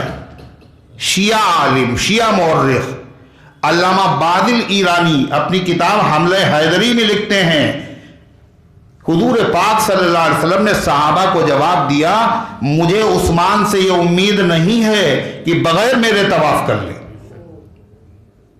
آپ نے یہ کہا. آپ حدیبیہ میں ہیں اور حضرت عثمان سے مکے میں کہا جا رہا آپ کر لیجئے طواف، اور 6 سال ہو چکے ہیں طواف نہیں کیا. آپ کے لیے موقع ہے، ہمیں کوئی اعتراض نہیں ہوگا. مگر حضرت عثمان کیا کہتے ہیں؟ جب تک اللہ کے نبی طواف نہیں کرے گا میں طواف نہیں کر سکتا. اللہ کے نبی کو اپنے سفیر پر، اپنے داماد پر کتنا اعتبار تھا. آپ نے کہا مجھے عثمان سے یہ امید نہیں ہے، اور آپ نے جیسا کہا ویسے ہی تو ہوا. حضرت عثمان غنی نے ایک طواف کرنے سے انکار کر دیا. پھر ان لوگوں نے قید کر لیا، خبر اڑی، شہید کر دیا. آپ نے حضرت عثمان کے خون کا بدلہ لینے کے لیے ایک درخت کے نیچے بیعت لی 1400 صحابہ کرام سے. اللہ راضی ہو گیا. اللہ نے قرآن کی آیت نازل فرمائی، سورہ فتح میں ہے، غرضے کی حضور پاک صلی اللہ علیہ وسلم اور صحابہ کو انہوں نے حرم کی حدود میں داخل ہونے سے روک دیا تھا. روک دیا. اللہ قرآن اسی موقع پر قرآن کی آیت نازل ہوئی. اللہ کیا کہا؟ وَمَنْ أَظْلَمُ مِمَّنْ مَنَعَ مَسَاجِدَ اللَّهِ. اس سے بڑا کوئی ظالم نہیں ہو سکتا جو اللہ کی مسجدوں سے روک دے. مسجد کون سی مسجد سے روکا تھا انہوں نے؟ یہودیوں نے کس کو روکا تھا؟ عیسائیوں نے کس کو روکا تھا؟ یہودیوں کو کہا مسجد اقصی بیت المقدس سے. اور حضور پاک صلی اللہ علیہ وسلم صحابہ کو مکے کے مشرکین نے روکا تھا کون سی مسجد سے؟ مسجد حرام سے. 2 ہی تو مسجدیں ہوئیں. مگر قرآن کرا مساجد اللہ، اللہ کی مسجدوں سے. ایک مسجد کا ذکر نہیں ہے، تمام مساجد کا ذکر ہے. یعنی یہ حکم خالی مسجد حرام کا نہیں ہے، یہ مسجد اقصی و مسجد نبوی کا نہیں ہے. دنیا میں جتنی مسجدیں ہیں ہر مسجد کا حکم یہی ہے. اگرچہ فضیلت کے اعتبار سے صرف 3 مسجدیں سب سے آگے بڑھی ہوئی ہیں، مسجد اقصی اور مسجد حرام اور مسجد نبوی. ثواب کتنا؟ 1 لاکھ کا ثواب. کہاں؟ حرم میں. مسجد نبوی میں 50,000، مسجد اقصی میں 50,000 یا 1,000. اس کے علاوہ ایک اور خاص بات حضور پاک صلی اللہ علیہ وسلم نے فرمایا کہ کسی مسجد میں ان 3 مسجدوں کے علاوہ زیادہ ثواب سمجھ کر کے سفر نہ کیا جائے. سفر کر کے جائیں کہ وہاں زیادہ ثواب ملے گا. ساری مسجدیں برابر ہیں. اگر سفر کیا جائے تو انہی مسجدوں کے لیے کیا جائے، لیکن باقی ادب احترام میں ساری مسجدیں برابر ہیں. کسی مسجد سے فرمایا اس سے بڑا ظالم کون ہو سکتا ہے جو مسجدوں سے روک دے ایوس کا رفیع اسمہ، کہ مسجدوں میں اللہ کا نام لیا جائے. تلبیہ لبیک اللہم لبیک، اللہ کا نام ہی تو لینے سے روکا. اور کس کو روکا؟ کعبے کے وارث کو روکا، زمزم کے ساقی کو روکا. اصل جو اللہ کے بندے تھے حرم کو آباد کرنے والے ان کو روکا. اور آج بھی کتنے لوگ ہیں جو مسجدوں میں ذکر کرنے سے لوگوں کو روکتے ہیں. ایک مسجد ہے وہاں تو باقاعدہ بورڈ لگا ہوا ہے، اس مسجد میں دیوبندی اسی طریقے سے ندوی اہل حدیث کوئی صاحب یہاں نماز پڑھنے کی کوشش نہ کرے. یہ بورڈ باقاعدہ لگایا گا کاہے کے لیے؟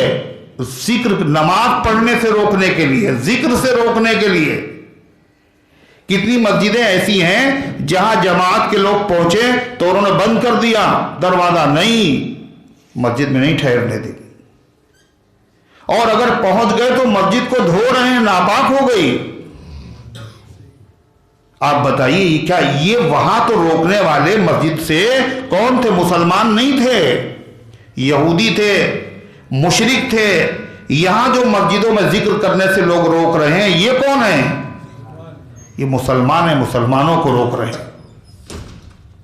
ایک جگہ ایسا بھی ہوا، بدعتی بھی نہیں، بریلوی بھی نہیں ہے، خود ایک عقیدہ، ایک مسلک، ایک مذہب، ایک دعوت، اور اس کے بعد بھی اختلافات جب رونما ہوئے تو باقاعدہ ایک طبقے کے لوگوں نے دوسرے طبقے کے لوگوں کو اپنی مسجد میں تعلیم کرنے سے روک دیا. ہوا نہیں ہوا؟ یہ ظلم نہیں ہے؟ مسجد میں روکنے کا مطلب کیا ہے؟ فرمایا وسعی فی خرابیہا، اور کوشش کرے مسجدوں کو ویران کرنے کی. مسجد کو ویران کرنے کی ایک شکل تو یہ ہے مسجد گرا دے، لیکن مسجد کو گرانا ہی مسجد کو ویران کرنا نہیں ہے، اس لیے کہ مکے کے مشرکین نے خانہ کعبہ کو گرایا نہیں تھا. کیا کیا تھا؟ خالی وہاں ذکر کرنے سے جانے سے روک دیا تھا. معلوم یہ ہوا کہ ایک ہے مسجد کی ویرانی، ایک ہے مسجد کی آبادی. مسجد کی آبادی کاہے سے ہوتی ہے؟ ذکر سے، تسبیح سے، تلاوت سے، نماز سے، ذکر اور اذکار سے، نمازیوں سے ہوتی ہے. اور مسجد کا ویرانہ پن کیا ہے؟ کہ مسجد میں لوگ نماز پڑھنے نہ آئیں، ذکر کوئی نہ کرے، نمازیوں کی تعداد بولو گھٹ جائے. ایسی ترکیبیں کی جائیں کہ مسجد میں نمازیوں کی تعداد گھٹ جائے. جب نمازیوں کی تعداد گھٹے گی تو اللہ کا ذکر بڑھے گا، اللہ کا ذکر بھی تو گھٹے گا. مگر اپنی انا کے لیے کہ صاحب مسجد میں ٹائم یہی رہے گا، چاہے آپ کو سہولت ہو چاہے سہولت نہ ہو، چاہے آپ آئیں یا نہ آئیں، ہم نے کہا یہی ٹائم رہے گا. اب پتہ چلا جتنے نمازی آتے تھے وہ نمازی بیچارے ان کی نمازیں چھوٹنے لگی، وہ کہیں اور جانے کے لگے. گھٹی تعداد نہیں گھٹی. ہر ایسی تدبیر جس سے مسجد میں نمازی کم ہوں، نمازیوں کی تعداد کم ہو جائے، یہ بھی مسجد میں روکنا ہے اللہ کے ذکر سے. اسی طریقے سے لوگ مسجد میں نماز پڑھ رہے ہوں اور اسی طریقے سے نوافل پڑھ رہے ہوں، تلاوت ہو رہی ہو، اور کوئی صاحب وہاں آ کر کے چندے کا اعلان کرنے لگے. یہ کیا ہوا؟ اس اعلان کرنے سے ان نمازیوں کی نماز میں خلل ہوگا یا نہیں ہوگا؟ بولیے ہوگا نا. یہ اللہ کے ذکر سے روکنا ہے. لوگ نماز میں مشغول ہیں، نوافل میں، تلاوت میں، اور کوئی صاحب وہاں زور زور سے قرآن شریف پڑھنا شروع کر دیں بلند آواز سے، تو یہ کیا ہے؟ ان کی نمازوں میں خلل. بولو ارے خلل ہوگا نہیں ہوگا؟ یہ بھی اللہ کے ذکر سے روکنا ہے۔ اللہ کے ذکر سے روکنا کیا ہے کہ دیر میں آئے 2-1 رکعتیں چھوٹ گئیں، مسبوق ہے بیچارہ، اب اس کے بعد وہ اپنی نماز پوری کر رہا تھا، اتنی دیر میں امام صاحب جو تھے، وہ امام جو بھی ہوتے ہیں محلے میں یا مسجدوں میں زیادہ تر بیچارے وہ عالم تو ہوتے نہیں، اور کیوں؟ وہ مدارس کے طلبہ ہوتے، لوگوں کو سستا امام چاہیے، وہ بیچارے کم تنخواہ پہ راضی ہو جاتے ہیں، مسائل کا مکمل علم ان کو ہوتا نہیں ہے، اس لیے وہ اپنے اور مسائل کا علم ان کو ہو جائے یہ ان کو شوق بھی نہیں ہوتا۔ جہاں مسئلے اصلے بیان کیے جاتے ہیں وہاں اس طرح کے مؤذن اور اس طرح کے امام وغیرہ کبھی نہیں دیکھیں گے آپ بیٹھے ہیں، وہ لوگ وہ اپنے نکل لیتے ہیں، اس لیے کہ ان کو پتہ ہے سارے مسئلے ہمیں معلوم۔ اور زیادہ تر مساجد میں آپ دیکھیں گے کہ صاحب وہ امام صاحب جیسے ہی جماعت ختم ہوئی تو امام صاحب نے زور سے دعا کرنا شروع کی، بلند آواز سے دعا۔ ارے دیکھا نہیں دیکھا؟ ربنا آتنا فی الدنیا حسنہ وفی الآخرۃ حسنہ وقنا۔ بدعتیوں کو مسجدوں میں تو زیادہ تر یہ ہوتا ہے، اپنی مسجدوں میں بھی ہوتا ہے، اپنے امام کرتے ہیں۔ یہ بلند آواز سے جو دعا کی جا رہی ہے اور پیچھے جو آدمی نماز پڑھ رہا ہے اس کی نماز میں خلل پیدا ہو رہا ہے، یہ اللہ کے ذکر سے روکنا ہے، یہ مکروہ ہے، مکروہ۔ کیا یہ مکروہ؟ مگر ان کو پتہ ہی نہیں بیچارے قوم کیا چیز ہے، قوموں کی امامت کیا ہے، اس کو کیا جانے یہ بیچارے 2 رکعت کے امام، ان اماموں کو معلوم بھی نہیں، معلوم کرنے کا شوق بھی نہیں، یا وہ خود بھی عالم بھی نہیں ہے۔ خود عالم نہ ہو مگر عالموں کی صحبت میں بیٹھا ہو تو اس کو بھی مسائل معلوم ہو جاتے نہیں ہو جاتے، یا اس محلے میں بہت سارے لوگ وہ باتیں جانتے ہیں جو دوسری جگہ کے اہل علم نہیں جانتے۔ کیوں؟ اس لیے کہ یہاں امام اہل سنت تھے، یہاں مولانا عبدالسلام صاحب رحمۃ اللہ علیہ تھے، اور ان کی وجہ سے بہت ساری باتیں ایسے معلوم ہیں، تو غرضے کی یہ بھی روکنا ہے۔ مگر ان کو پتہ نہیں، وہ سمجھ رہے ہیں کہ اگر ہم زور زور سے دعا مانگیں گے تو متولی صاحب بھی خوش ہو جائیں گے، تنخواہ بھی بڑھا دیں گے، ورنہ ہو سکتا ہے تنخواہ کم ہو جائے، کچھ پتہ ہی نہیں۔ اللہ رحم فرمائے۔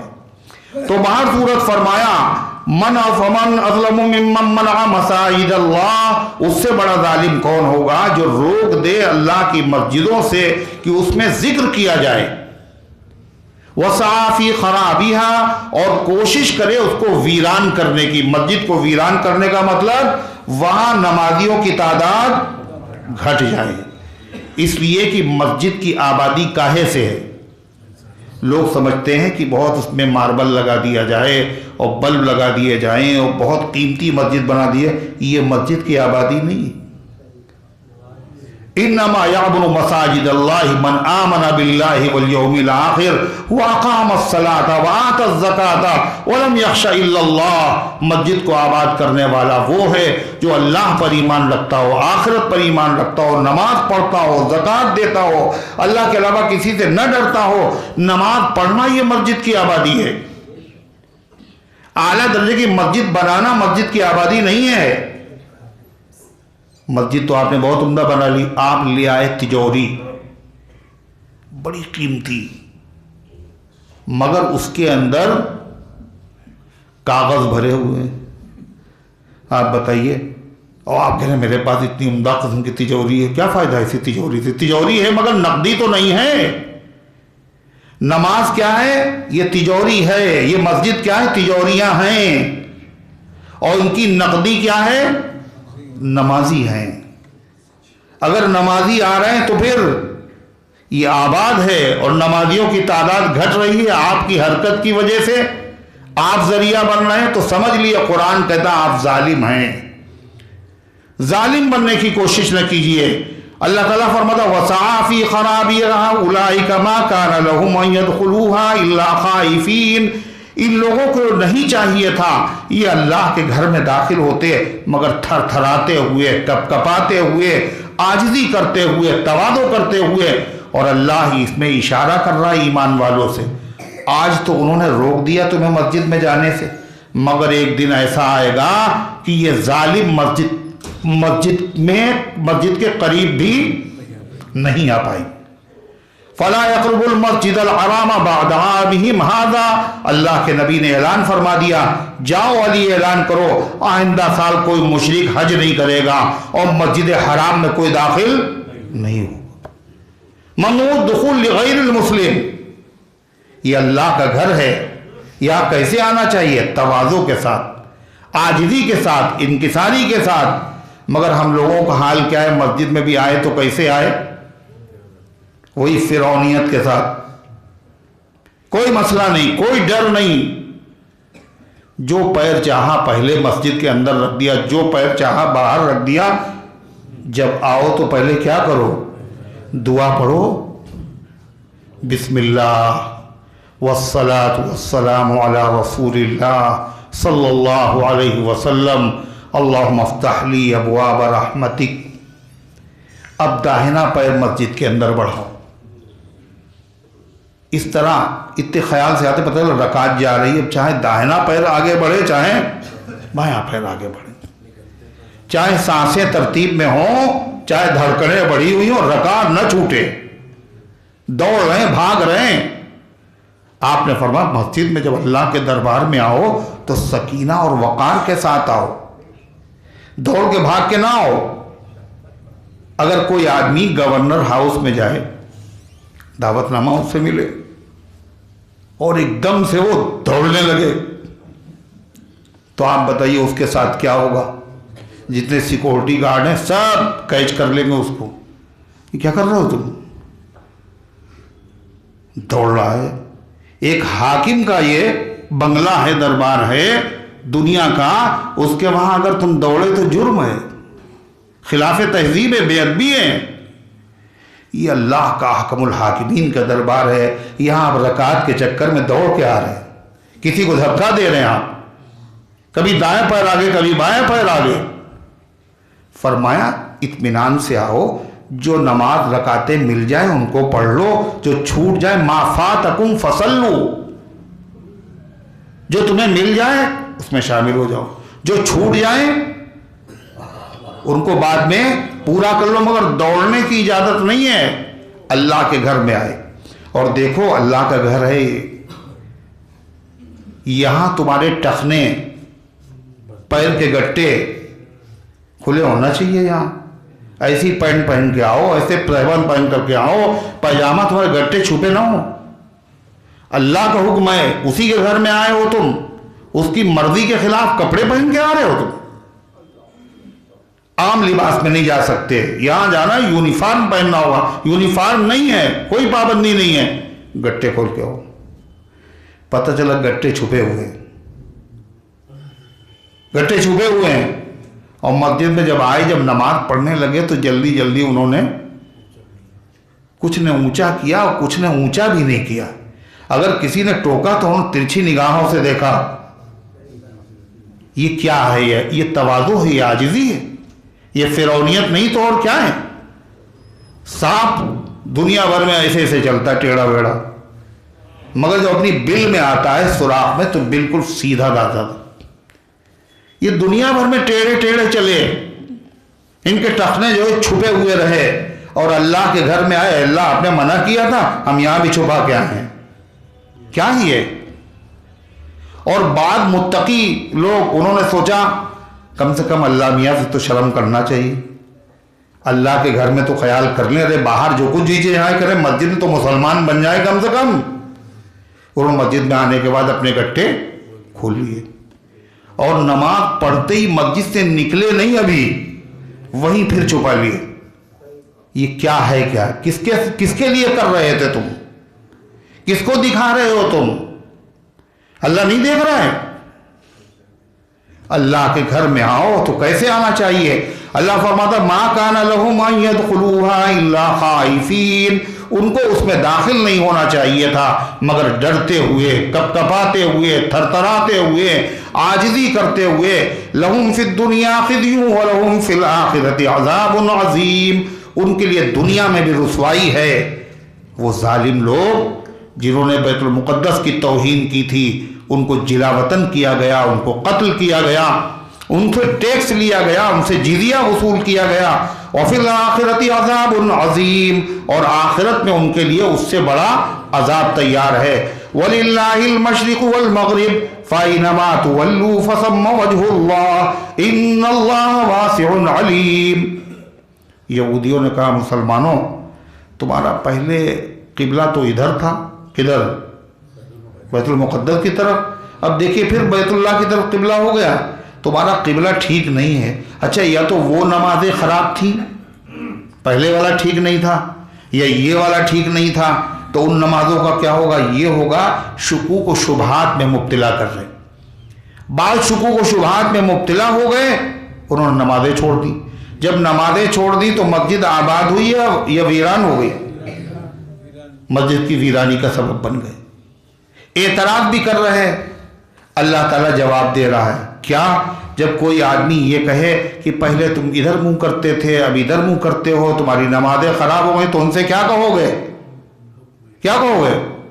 ادھر منہ کر کیا تھا ہم نے آپ کے کہنے سے نہیں، اللہ کے کہنے سے. ادھر منہ کیا ہم نے تو اللہ کے کہنے سے. لہذا جب اللہ کے کہنے سے کیا ہے تو پھر ہماری نمازیں برباد نہیں ہو سکتی. آپ جائیے اپنا کام کیجیے. اللہ نے کیا جواب دیا؟ وَلِلَّهِ الْمَشْرِقُ وَالْمَغْرِبُ، مشرق بھی اللہ کا ہے اور مغرب بھی اللہ کا ہے، اور ہم بھی اللہ کے ہیں. اللہ جدھر چاہے منہ کرنے کا حکم دے دے، ہم تو اس کے حکم کے پابند ہیں. اس کے حکم کی پابندی ہی عبادت ہے. اللہ تعالیٰ فرماتا ہے فَأَيْنَمَا تُوَلُّوا فَثَمَّ وَجْهُ اللَّهِ، اور جدھر بھی تم رخ کر لو ادھر اللہ کا چہرہ ہے.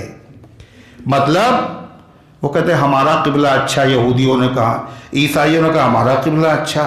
اللہ کہتا ہے یہ سب بحث مت کرو، دیکھو اللہ کا حکم جدھر آئے ادھر منہ کر لو. جب کہا مشرق تو مشرق کی طرف، مغرب کی طرف مغرب کی طرف. لہذا اللہ کسی خاص مکان میں نہیں ہے، بلکہ اللہ تعالیٰ کے حکم سے جدھر منہ کرو گے تمہاری نماز اللہ کے وہاں قبول ہو جائے گی. اس کے علاوہ ایک مسئلہ اور بھی ہے. اگر نفل نماز آدمی پڑھے اور شہر سے باہر اور کسی ایسی سواری پر جیسے جو اپنے قابو میں نہیں ہے، جیسے کہ گھوڑا ہے، اونٹ ہے، نفل نماز پڑھ رہا ہے، اشارے سے پڑھے گا اس کے اوپر نماز، تو اس میں قبلے کی پابندی ضروری نہیں ہے.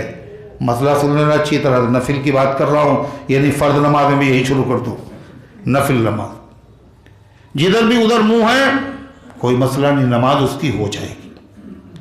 اسی طریقے سے ٹرین اور پلین اور وہ سواریاں جو اپنے قابو میں نہیں ہیں ان میں نماز پڑھتے وقت، اب تو نماز پڑھنا ہی بڑا مشکل ہو گیا ٹرین اور پلین میں اور اسٹیشنوں کے اوپر. یہ سب ہوا کیوں پتہ ہے؟ کیوں ہوا؟ جب کسی چیز کی ناقدری کرو گے تو پھر اللہ اس نعمت کو تم سے چھین لے گا. کتنے اچھے دن تھے، اللہ کی زمین، جہاں چاہیں سجدہ کریں، جہاں چاہیں عبادت کریں، کوئی مسئلہ ہی نہیں تھا.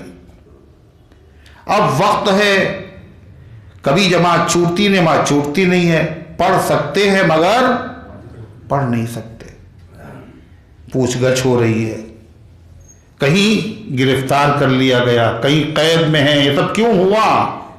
جب آزاد تھے تو تم نے نمازیں نہیں پڑھی، جب آزاد تھے تو نمازیں نہیں پڑھی. اب یہ آزادی تم سے چھینی جا رہی. اس لیے اللہ کی نعمت کی قدر کرنا. جب صحت مند تھے نمازیں نہیں پڑھی، اب معذور ہو گئے، اب جی چاہ رہا نماز پڑھنے کا، اب فالج کا اٹیک ہو گیا، اب پڑھو گے نماز تم. 40 سال تک تو ہم نے تمہیں ہاتھ پیر تمہارے سلامت رکھے اور تم باز نہیں آئے. اس لیے قدر کرنا چاہیے. ٹرین اور پلین کا ان پہ اگر نماز پڑھیں تو ان میں قبلے کی طرف رخ کرنا ضروری ہے. اگر آپ قبلے کی طرف منہ کر کے نماز پڑھ رہے تھے اور ٹرین ایک دم سے مڑ گئی،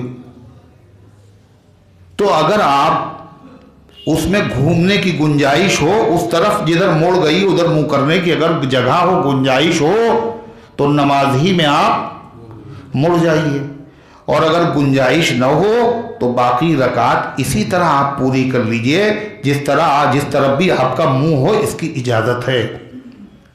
دو باتیں۔ تیسری بات، سفر میں گئے اور قبلہ نما بھی نہیں اور کوئی بتانے والا بھی نہیں، کوئی مسجد بھی نہیں، رات کا وقت ہے، سورج بھی نہیں نکلا ہوا، دیکھ کے اندازہ کر لیں پچھم ادھر ہے، پورب ادھر ہے، نماز کا ٹائم ہو گیا۔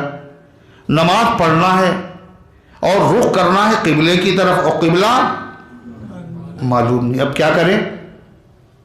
فرمایا کہ غور و فکر کرو، پہلے غور و فکر کرو، سوچو کدھر ہوگا، اور اس کے غور و فکر کرنے کے بعد دل نے کہا ادھر ہوگا، یقین نہیں ہے، اسی طرف منہ کر کے نماز پڑھ لو۔ پڑھ لی نماز، بعد میں پتا چلا ادھر تھوڑی تھا، ادھر تھا، کہلے نماز تمہاری ہو گئی، اب دوہرانے کی ضرورت نہیں ہے۔